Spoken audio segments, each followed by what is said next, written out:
Can anyone stop Novak Djokovic from an 8th Australian Open title? Will Serena Williams finally win her record-tying 24th career Grand Slam? And which players will emerge as the breakout stars in Melbourne? There are many compelling storylines going into the 2020 Australian Open, which begins Monday. Watch on ESPN, ESPN2 and the ESPN app. Our experts make their picks for the first Grand Slam of 2020. Jerry Bembry, Novak Djokovic.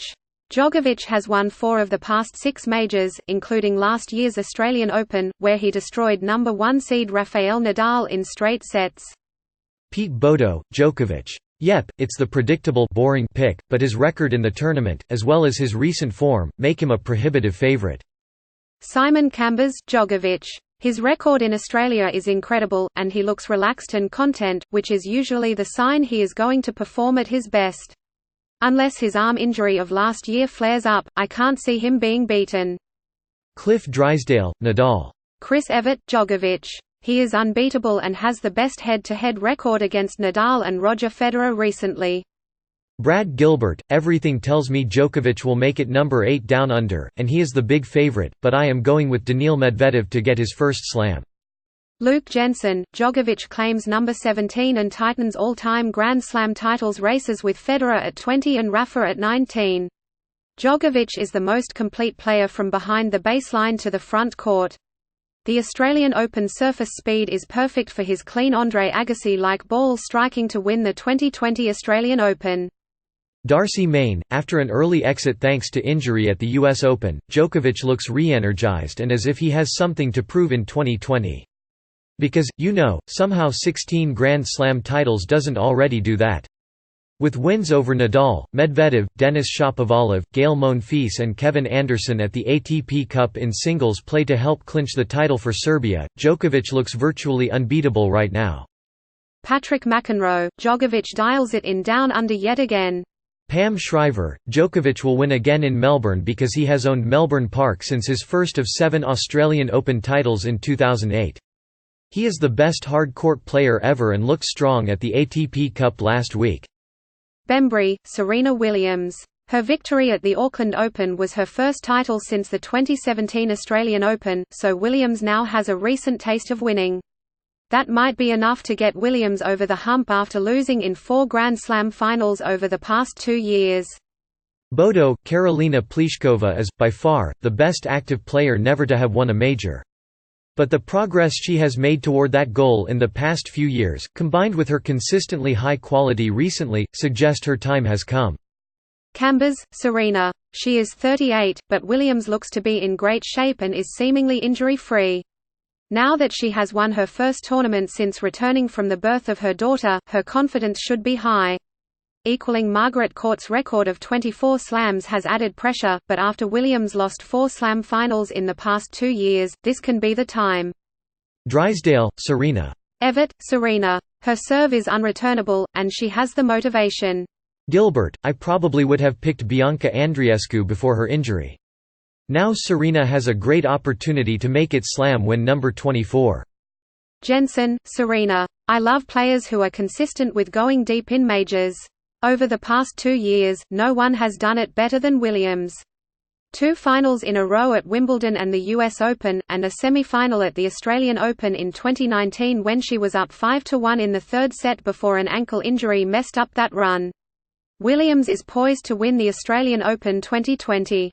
Main. Naomi Osaka. The defending champion struggled for most of 2019 after her win in Melbourne but ended the year in resurgent fashion during the post-US Open swing.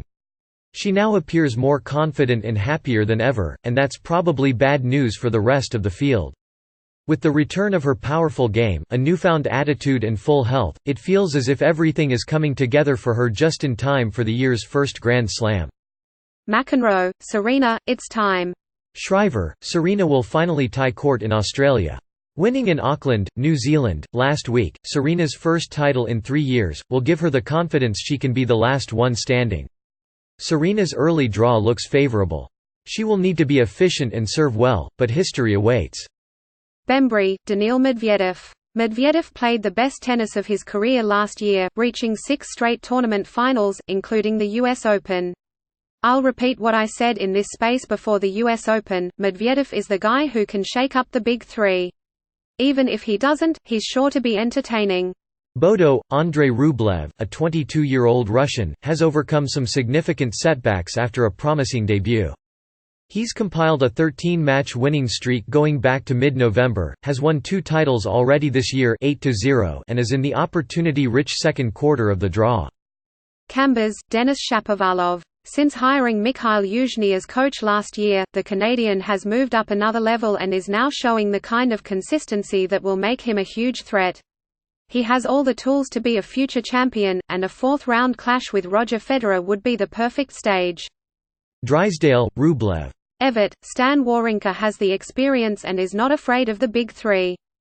Gilbert, I am racking my brain on this one. There is a big of possibility that it will go to another American, big fella Riley Opelka. Jensen, Federer. How can a competitor with 20 majors be an outsider? He had match points in the 2019 Wimbledon final and never found his groove after that. Roger is healthy and lethal with his precision-guided serve that can be the difference. Maine, while he probably won't make it to the end of the tournament, Felix Auger-Aliassime certainly seems poised to make a statement at a major, so why not now in his first main draw appearance in Melbourne? The Canadian teenager could potentially face Gael Monfils in the third round and Dominic Thiem in the fourth, but he has had big wins before, including 2 over Stefanos Tsitsipas in 2019, so advancing to the second week seems more than possible for the up-and-coming star. McEnroe, Jannik Sinner. Shriver, Thiem could be the breakthrough surprise winner on the men's side because his hard court game has improved each year. He is as fit as anyone. He loves the 5-set format and the gritty hard courts of Melbourne, which will make his heavy topspin shots even more devastating. Bembry, the entire field. This is women's tennis following the era of Serena's dominance. There have been 11 events since Serena's last Slam title here in 2017, and 9 different champions, all 9 winning their first Slam title. It's all up for grabs, which brings excitement to each major. Bodo, Elena Rybakina, the 20-year-old Russian who now plays for Kazakhstan, is 6 feet tall and brings plenty of power from the baseline. She's one of a handful of 21 or under talent who seem ready to break out in a big way. Cambers, Coco Gauff. Maybe it shouldn't be a surprise given her progression, but the 15-year-old has the chance to enhance her name once more. If she can repeat her Wimbledon win over Venus Williams in round 1, she will probably face defending champion Naomi Osaka in the third round, which would be fun. Drysdale, American Danielle Collins. Evert, Madison Keys is maturing as a player and has good results leading in. Gilbert, this is wide open, and probably one unseeded player will make semifinals. I am thinking Amanda Anisimova. Jensen, Gauff. This supernova of awesome has a full head of steam heading into her third major ever. Gauff serves massive and runs as if she is in the Olympics. She has a great mind and is tough as nails. No one wants this American star on the other side of the net. Maine, Collins had her breakthrough tournament in Melbourne last year as she reached her first Grand Slam semifinal, and it looks as if she could make another deep run. Coming off a semifinal appearance at Adelaide, Collins could face Simona Halep in the third round, but the upset-minded American easily discarded the higher-seeded Alina Svitolina and Belinda Bencic this year and looks to be playing some of her best tennis of late. Her hot streak certainly could continue at a tournament where she clearly feels very comfortable. Before the release of the draw, it looked as if 2018 champion Caroline Wozniacki had a real chance to make a substantial run in her final tournament before retiring, thanks to an impressive performance at Auckland. However, with a potential matchup against pal Serena Williams in the third round and a very stacked quarter, that's looking less likely now. McEnroe, Katie McNally. Shriver, Petra Kvitova could be the surprise winner after coming close last year in Melbourne. Kvitova's better conditioning has enabled her to handle the heat better. Her left power game can be just as effective on a hard court as on grass at Wimbledon. She enjoys flying under the radar and looks to win her third singles major.